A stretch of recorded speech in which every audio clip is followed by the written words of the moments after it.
할렐루야. 오늘도 예배하는 여러분들에게 하나님의 은혜와 복이 늘 충만하기를 축복합니다. 믿음은 기대하는 것이 많습니다. 그리고 기대와 소망이 없다면 믿음일 수 없는 그런 모습이 분명히 있습니다.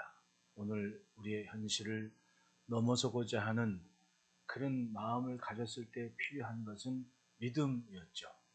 특별히 이 사도 바울께서 에베소 교회에 편지할 때 당시의 교회의 상황을 보면 믿음이 아니고서는 견딜 수 없는, 넘을 수 없는 그런 현실이 분명했습니다.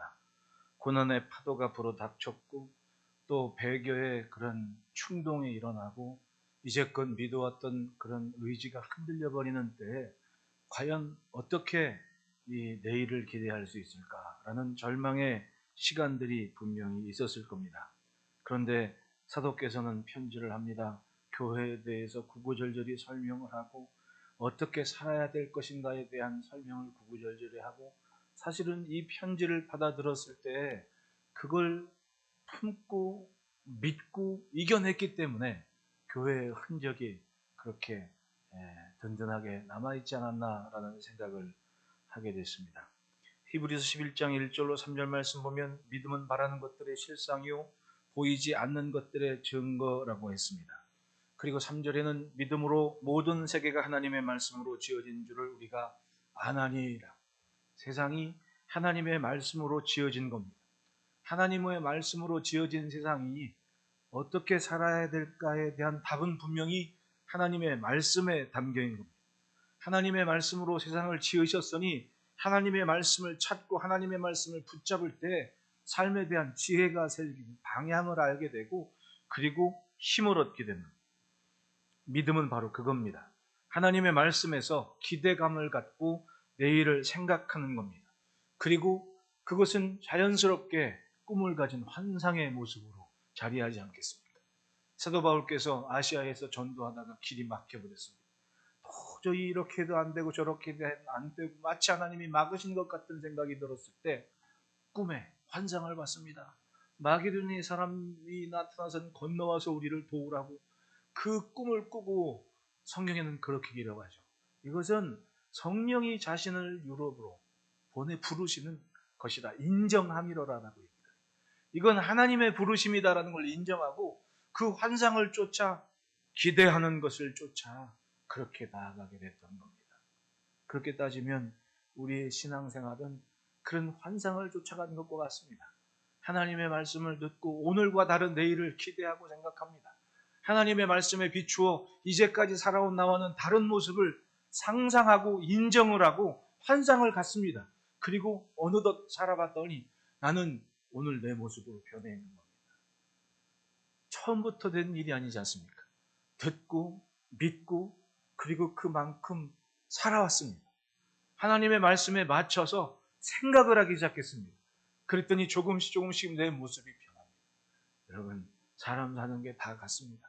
한순간에 천사가 될 사람이 누가 있겠습니까? 네? 내가 예수님을 믿었을 때 한순간에 내 정체가 확 변하면 얼마나 좋겠어요. 성경은 분명 그럼에도 불구하고 성경은 얘기해요. 너희는 그리스도 안에서 새로운 피조물이 됐다고 인정을 하십니다. 하나님은 인정하시는데 내가 나를 더 잘 알아. 여전히 멀었구나라는 거예요. 하지만 그 말씀 때문에 매 순간순간 한 걸음씩 조금 더 가까워지려고 닮아지려고 그렇게 하다 보니 오늘 이렇게 바라보면 정말 그럴듯하지 않습니까?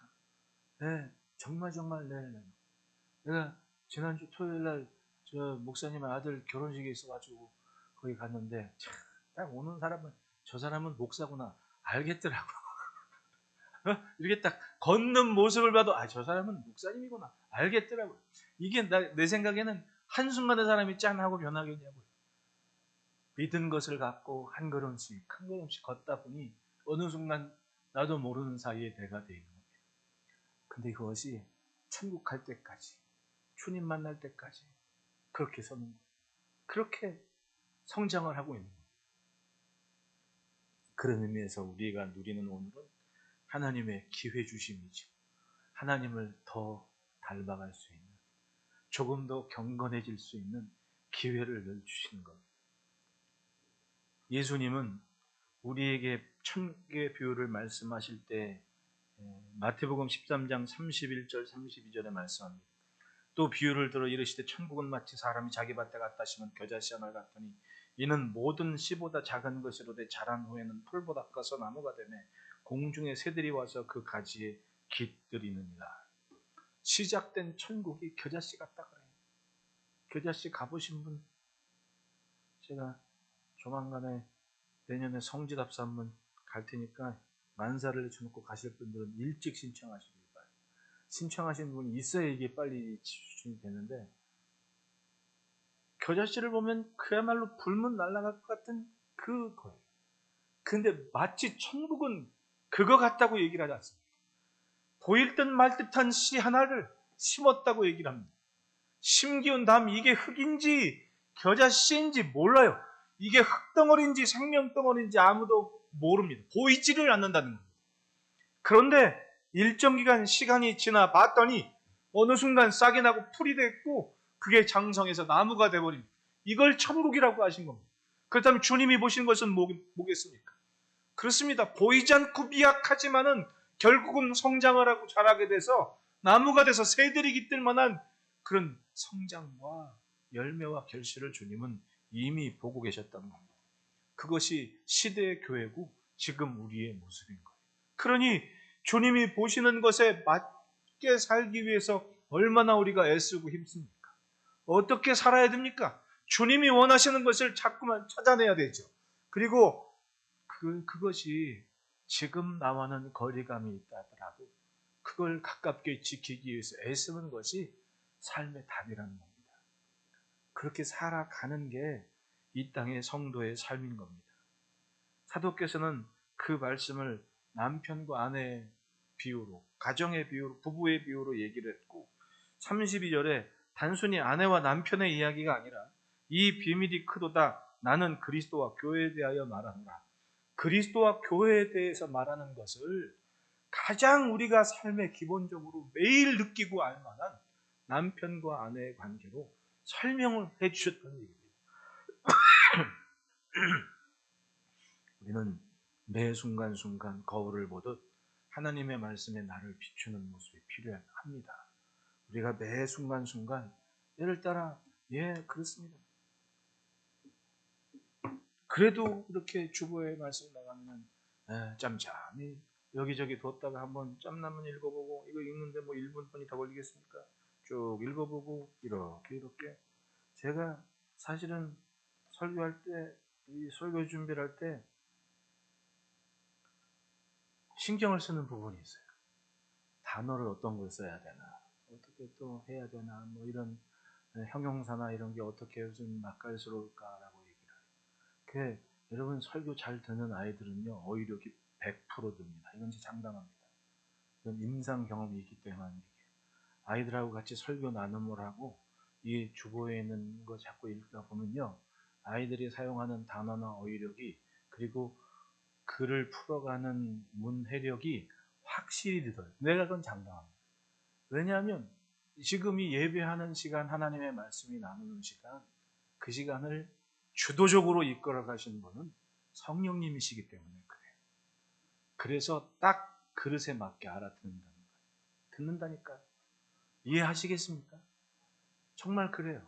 그러니 여러분 매일 하나님의 말씀에 비추어서 그래도 내가 조금 더 성경적인 것, 조금 더 경건한 것, 조금 더 구별된 것을 지켜갈 수 있는 힘과 비결이 뭐냐라는 건 멀리 있지 않다는 겁니다. 가정 안에서 또 우리가 항상 지켜가는 그 시간 안에서 우리는 충분히 그걸 해내고 있다는 얘기입니다. 야고보서 1장 20절에 누구든지 말씀을 듣고 행하지 아니하면 그는 거울로 자기의 생긴 얼굴을 보는 사람과 같아서라고 얘기를 해요. 이건 조금 우리 시대의 거울과 이때의 거울과 좀 구분해서 생각을 해야 돼요. 이 제자들이나 1세기 교회 당시에 이 거울이 잘 보였을까요? 안 보였을까요? 잘 안 보였죠. 그냥 청동굴이 빡 우리 노크로 닦듯이 닦아가지고 딱 짠 하고 보는 거 형체만 보여요. 그러니까 희미하게 보이는 거예요. 그러니까 말씀을 듣고 행하지 아니하면 그는 거울로 자기의 생기는 얼굴을, 그러면 그 당시에 거울에 비춰보면 내 얼굴이 잘생겼어요, 못생겼어요? 생기다 말았어. 왜냐면 거울이 흐릿흐릿하니까 잘 보이질 않는다는 겁니다. 근데 말씀을 듣고 행하지 아니하면 거울로 자기의 생긴 얼굴을 보는 사람과 같다는 얘기는, 그러니까 생기다 말았다는 거예요. 쉽게 말하면 못 알아먹겠다는 얘기지. 어떻게 사는 사람? 말씀을 듣고 행하지 아니하는 사람은 못 알아먹는 사람인 거예요. 예? 생기다 만 사람이라는 얘기입니다. 결국은 매 순간순간 하나님의 말씀을 대해서 스스로가 자꾸 가꾸고 바꾸고 도전하는 삶을 지켜가야만 그것이 믿음으로 사는 인생의 모습이라는 겁니다. 그것을 가장 기본적인 관계에서부터 설명한 거예요. 바로 그것이 부부관계고 아내와 남편 간의 관계에서부터 시작된, 그리고 6장을 보면 자녀와 부모의 관계에서, 또 상전과 종의 관계에서, 사회적으로 사회생활하는 그 모습 그대로의 모습을 가지고 그리스도와 교회에 대해서 또 어떻게 살 것인가에 대해서는 설명을 한 거예요. 그러니까 신앙은 뜬구름 잡는 게 아니라는 걸 여러분 꼭 알아야 돼요. 믿음이 성장하는 만큼 관계는 좋을 수밖에 없어요. 영이 건강한 만큼 평안을 이루는 모습이 활동적일 수밖에 없는 겁니다. 왜냐하면 영이 건강한데 어떻게 관계가 시들 수가 있어요? 안 그래요? 하늘로 내려주시는 은혜를 보십시오. 당장에 초대교회만 하더라도 성령의 충만함을 갖고 영이 바로 서니까 서로가 한마음 한뜻이 되고 하나가 되어서 한 교회를 이루어 갔다 그러지 않습니까? 그것이 건강함이죠.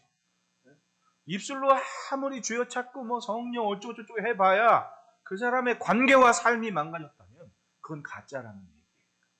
그건 가짜라는 얘기예요. 그래, 잘못된 영이 이단으로 많이 가잖아요. 왜? 거기랑 맞거든. 성령의 하나 되게 하신 것을 힘써 지킬 수가 없는 겁니다. 왜? 끝이 다른 사람들인데 어떻게 같이 가요? 그러니까 건강한 영은 결국은 늘 말씀에 맞추어서 가장 기본적인 관계에서부터 자신의 삶을 지켜가는 겁니다. 그래서 가정이 화목한 거고, 자녀들과 먼저 기도하고 예배를 지켜보십시오. 자녀들과의 관계도 아름다울 수밖에 없는 거예요. 기도할 수밖에 없고. 그러므로 따라합시다. 새 것으로 채우자. 새 것으로 채우다. 에베소서 5장 18절부터 21절에 술 취하지 말라 이는 방탕한 것이 오직 성령으로 충만함을 받으라. 사도께서 이 성도들에게 성령으로 충만하게 채워라, 받아라. 충만하기 위해선 채우라는 거 뭔지 아닙니까? 채우는 거. 성령으로 충만하게 채우라는 얘기입니다. 그렇게 되면 시와 찬송과 신령한 노래를 화답하게 되고 마음으로 주께 노래하고 찬송하고 범사에 우리 주 예수 그리스도 항상 아버지 하나님께 감사하고 그리스도를 경외함으로 피차 복종하게 되는 삶을 살게 된다는 얘기입니다. 어떻게 하면? 새 것으로 채우면. 사도께서는 이제까지 지내온 삶과 새롭게 된 삶의 모습을 구분하는 것이에요. 성령을 언급하신 겁니다. 성령으로 채워라. 성령은 성도의 삶을 새롭게 하는 유일한 운동력입니다. 하나님의 영이 이제껏 살아온 것과는 다른 것을 가능하게 만들었습니다. 전에는 나를 사랑하고 내가 좋아하는 것, 내 마음에 드는 것, 이게 제일의 목적이었습니다. 근데 성경을 읽다 보면 이건 인간의 타락한 감정 아닙니까? 타락해서 내 눈에 좋은 것, 내가 좋은 것, 내가 원하는 것, 그걸 붙잡고 산 겁니다. 하나님과 멀어졌던 것들. 아담과 하와를 보십시오. 하나님 앞에선 유일한 인류였습니다. 뒤에 에어컨 좀 꺼줘요. 미안합니다. 하나님 앞에선 유일한 인류가 아담과 하와다. 둘이었습니다. 하나님이 모셨던 태초의 인류였습니다. 그게 둘이 서로 좋다고 감사하다고 막 그러다가 선악을 알게 하는 나무의 열매, 즉 하나님의 말씀에서부터 멀어지는 순간 어떻게 벌어졌습니까?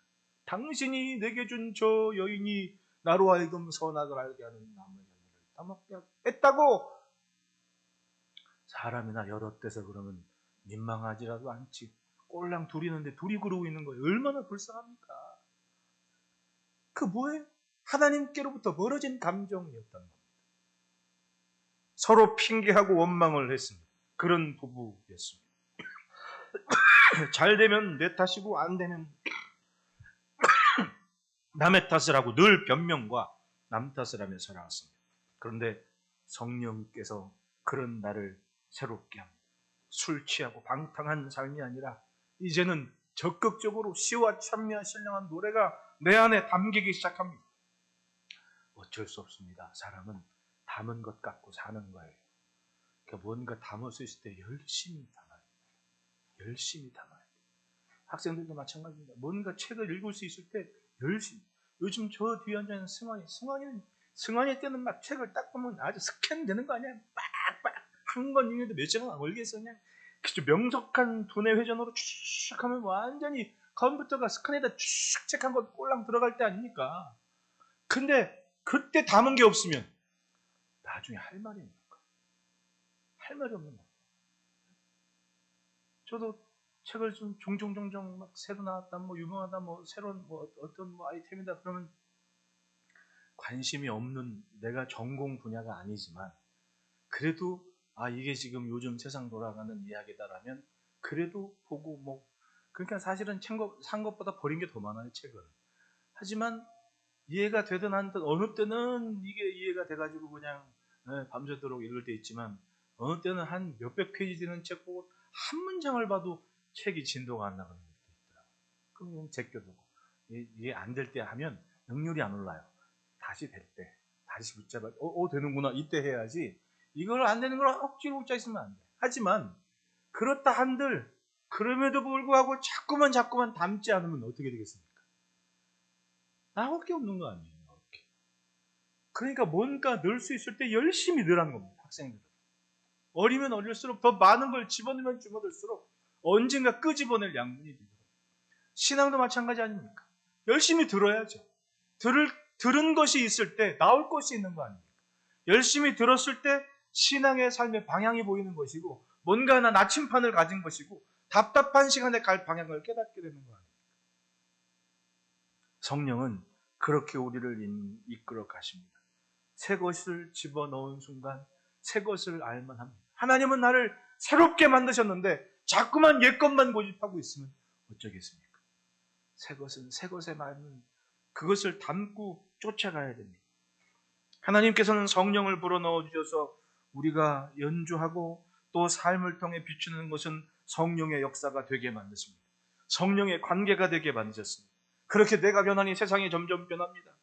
하지만 입술로는 성령 하지만은 삶은 여전히 자기 멋대로는 사람들이 얼마나 많습니까? 그 사람들은 가짜인 거예요. 유심히 살펴야 됩니다.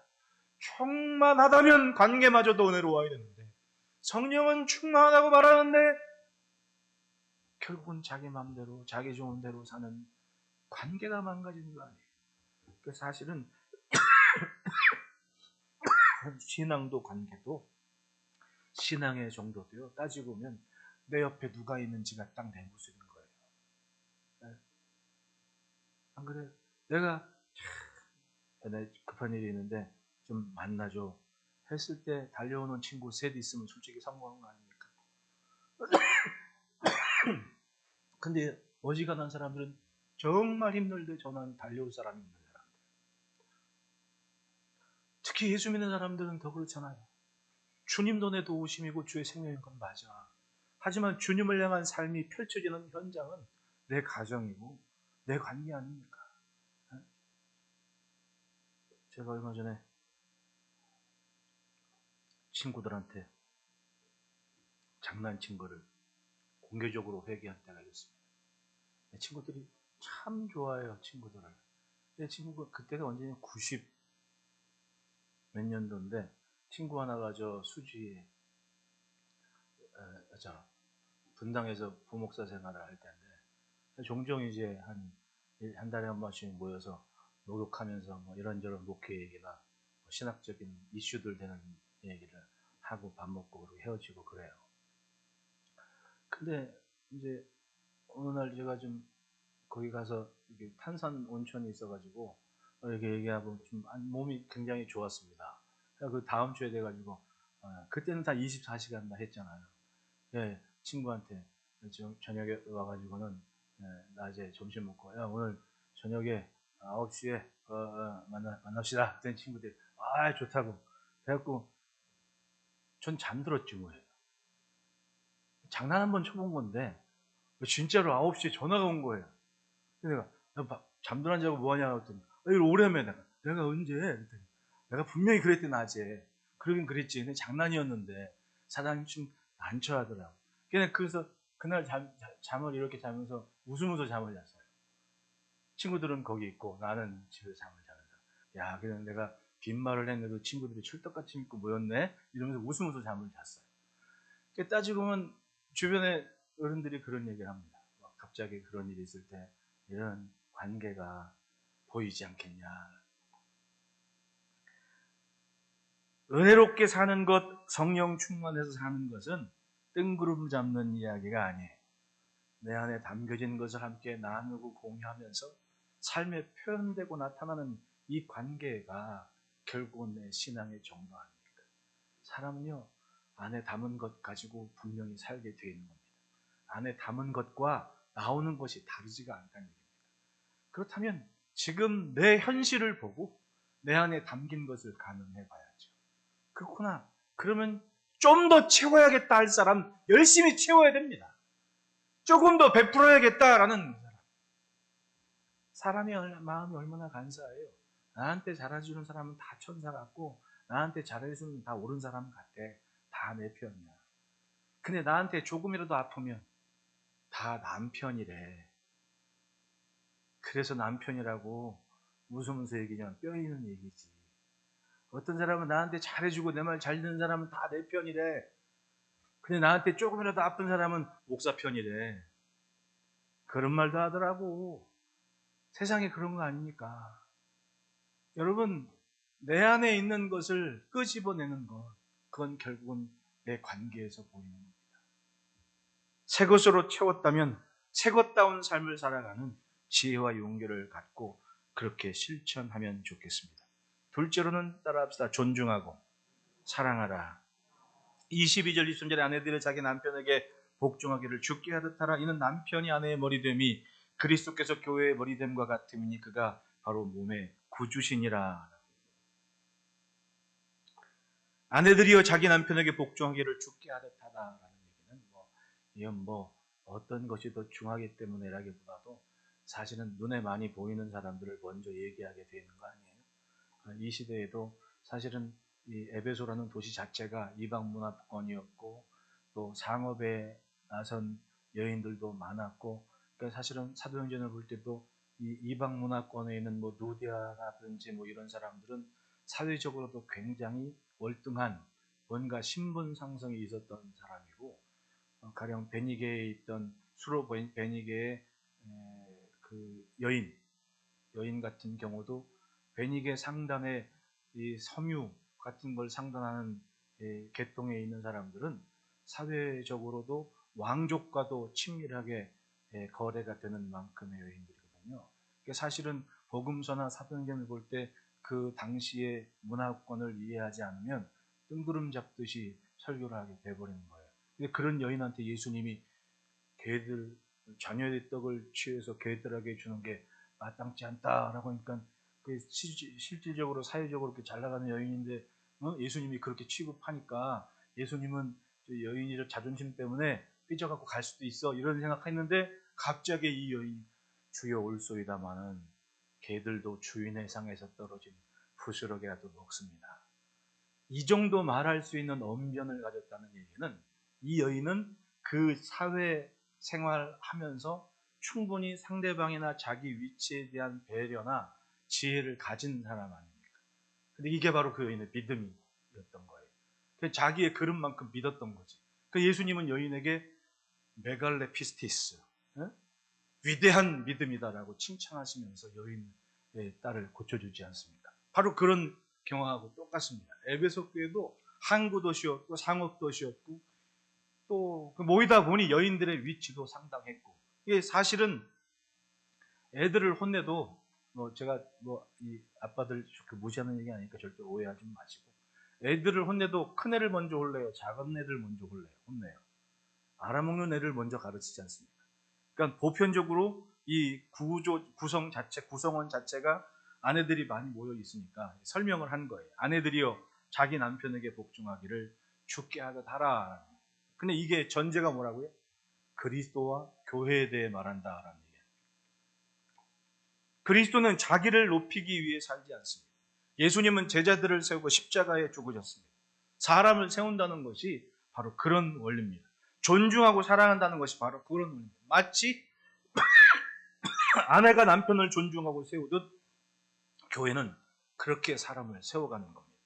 23절에 이는 남편이 아내의 머리됨이 그리스도께서 교회의 머리됨과 같음이니, 즉 교회의 머리가 그리스도인 것처럼, 그래서 교회가 그리스도를 존중하고 섬기는 것처럼 아내가 남편을 존중하고 섬겨라. 그가 바로 몸의 구주시니라. 머리와 몸은 분리될 수 없습니다. 아내가 남편을 세우고 인정하듯 교회는 그렇게 사람을 존중하고 세워간다라는 거예요. 내가 교회를 존중하고 세우지 않으면 결국 내 가정이 무너지는 것과 똑같다는 말씀입니다. 내 남편을 무너뜨리는 것과 똑같다는 말씀 아닙니까? 생각해 보십시오. 남편이 아내와 가정을 위하듯 모든 것이 머리 대신 예수님께로부터 내게 공급되는 겁니다. 그러니 따라합시다. 노력하지 않으면 깨진다.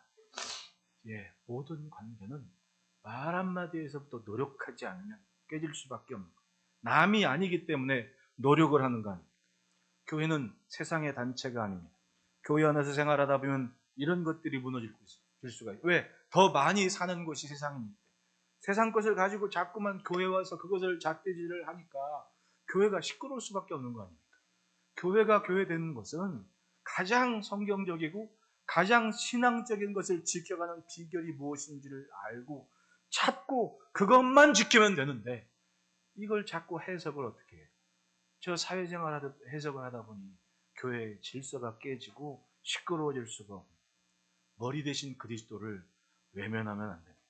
항상 머리는 주님이시다라는 생각을 갖고 있어야 됩니다. 그것을 위해서 분별과 설득을 하면서 지켜가라는 겁니다. 의미 있게. 그렇게 하다 보면 주의 몸된 교회를 세워간다. 그러기에 남편들은 25절에 남편들의 아내 사랑하기를 그리스도께서 교회를 사랑하시고 그 교회를 위하여 자신을 주신 것 같이 하라. 남편들이 아내를 사랑하는 것은 그리스도께서 교회를 사랑하시고 교회를 위하여 자신을 주신 것 같이 하라. 즉 생명의 보혈을 흘리시고 사랑하신 것만큼 사랑하리라. 그래서 서로의 중요한 가치가 되는 겁니다. 교회는 성도가 전부이고 성도는 그런 교회를 품고 귀히 여기는 그런 관계가 어두워져가는 세상에 빛이 되는 것이고 생명의 그루터기가 되는 겁니다. 어떤 시대건 위협과 환란 앞에 있습니다. 교회는, 그리고 신앙은 점점 예수 믿는 것이 쉬운 것 같지만 힘겨운 때가 돼버리고 말았습니다. 그런데 그럴 때일수록 필요한 것이 뭡니까? 자꾸 세상 것을 가져오는 것보다 나를 성경적이고 신앙적으로 지켜낼 수 있는 것을 붙잡고 그것 한 가지를 붙잡아내는 것이 과제이고 숙제이고 힘이 된다는 겁니다. 그래서 서로 화합하고 생명력 있는 믿음을 나눠갑니다. 그것이 바로 존중하고 사랑하는 교회의 모습인 겁니다. 이전보다 더욱 하나님의 것을 존중하고 사랑하는 은혜가 있기를 축복합니다. 셋째로 따라합시다. 나를 위하다. 남을 위하라. 내 앞에 있는 사람을 나보듯 보라는 얘기입니다. 28절에 이와 같이 남편들도 자기 아내 사랑하기를 자기 자신과 같이 할지니 자기 아내를 사랑하는 자는 자기를 사랑하는 것이라. 누구든지 언제나 자기 육체를 미워하지 않고 오직 양육하여 보호하기를 그리스도께서 교회의 함과 같이 하나니. 자기 몸을 지키는 것처럼 남을 보라는 얘기입니다. 교회는 원래 주님 앞에 더럽고 추한 존재들이었습니다. 예수님 영접하기 전 교회. 죄인들이 모이니까 시끄럽지 않습니까? 옛 것이 아직 살아있으니까 그것 때문에 시끄러운 일이 있고 복잡한 문제가 생기지 않습니까? 하지만 여러분, 전제를 분명히 해야죠. 예배당 문을 들어서고 하나님께 함께 아버지로 부르고 선 사람들의 전제의 출발점은 어딥니까? 모두가 다 거룩한 예수 그리스도의 보혈로 씻김 받은 거룩한 피조물로서 한 공간에 있던 겁니다. 우리 중에 누구도 주님 없이 사는 사람이 없습니다. 그렇다면 무엇을 하든 어떤 것을 하든 머리는 한 분이신 그리스도가 분명한데 왜 머리가 다른 것처럼, 나는 머리가 바른데 저는 머리가 다른 것처럼 그렇게 대하냐는 얘기입니다.